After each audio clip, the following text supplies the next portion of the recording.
Hi folks, I'm Nathan with Two Guys in a Ride, and today we're here in Victoria at the Classic Car Show, and we are here with Matt, and Matt has a well, I'm gonna let him tell you what year it is. I think it's an early 1955. It is, it's an early 1955 Dodge pickup. Dodge pickup. We're one of rarities. It's very unusual to see a Dodge pickup here, and Matt's got a wonderful story. So Matt, tell us, this truck has been in your family for a while. This isn't something you just picked up off the street. So tell us a little bit about how you first met this truck. So I bought this truck when I was 14 years old. I was riding my bicycle around the neighborhood, and I saw it sticking out of a bush out of a farmer's yard, and I saw a for sale sign in it, and I walked up, knocked on the guy's door, and he said it was for sale for $2,000.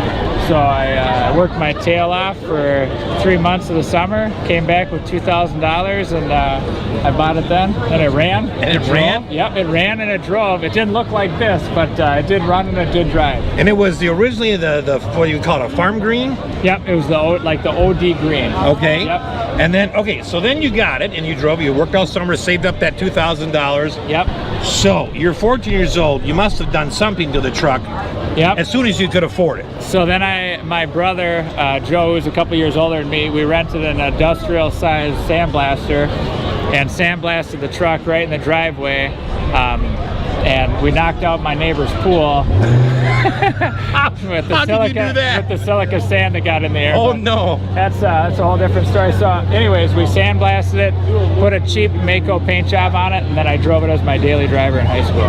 Wow! You must have been one of the few kids with a classic pickup in high school. I was pretty much there was a lot of guys with trucks, but there was nobody that had one that old. Okay, so you finished high school, and what happens to the truck? So then after, it wasn't in the greatest condition. It didn't have power steering, didn't have power brakes, and then I went and parked it in a farm field, and that's where it sat for about 15 years. I just let it kind of rot away with no protection literally in the middle of a farm field in Wisconsin. Oh man! And yet, this is the same truck. It is the same truck. All right, so let's fast forward 15 years. Okay. And how does this get resurrected? Because obviously you never forgot about it. That's true. So then my wife came downstairs while I was in the living room with a pee stick. She told me that she was pregnant. And she said, she asked me if there was anything I wanted to do before this kid came into her life. And I told her, I was like, yeah, I have a pickup actually in the middle of Wisconsin. I'd like to start that project before he comes. So I towed it home, and I told her it'd probably be like $1,000 to get the whole project done, and that's where it started. That's where it started. So in 9 months, you got this thing completely refurbished. No, it took me about almost 3 full years. Okay. It took me 3 full years. 4 years. Yeah. Now, tell us, you have done almost 100% of the work yourself. Yep. There's a few things you've gone out, but the motor is original. Yes. Tell us a little bit about what size and if you know the horsepower. Yep. So it's the original 241 Poly V8 engine. And it has the 4-on-the-floor transmission. That is the original motor and transmission. It has, I believe, out of the factory about 89 horsepower. So even if you were in wet grass, it's probably not going to spin the tires. But it's not made for speed, but it is Dodge's first attempt at the V8.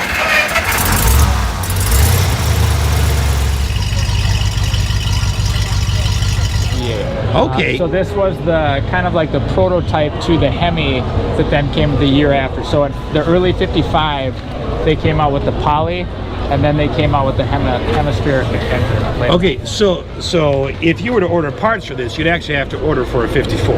That's correct. Yep. So it's a rarity in itself in that particular motor. Yep. Now, there's something else we had talked about earlier, and that was the windows. The fact that this is a 5-window cab. We don't count the windshield, apparently. That's correct. That was also unusual. In 54 and a half, they went to what's called the 5-window, and they did that for about 5.5 months, where they kept the 3 windows in the back the way that you see it with the curved glass.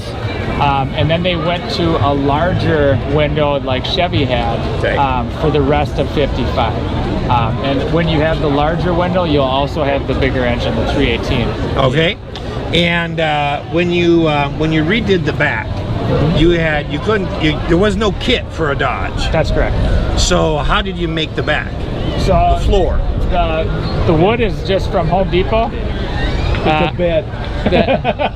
How did you make the bed in the back?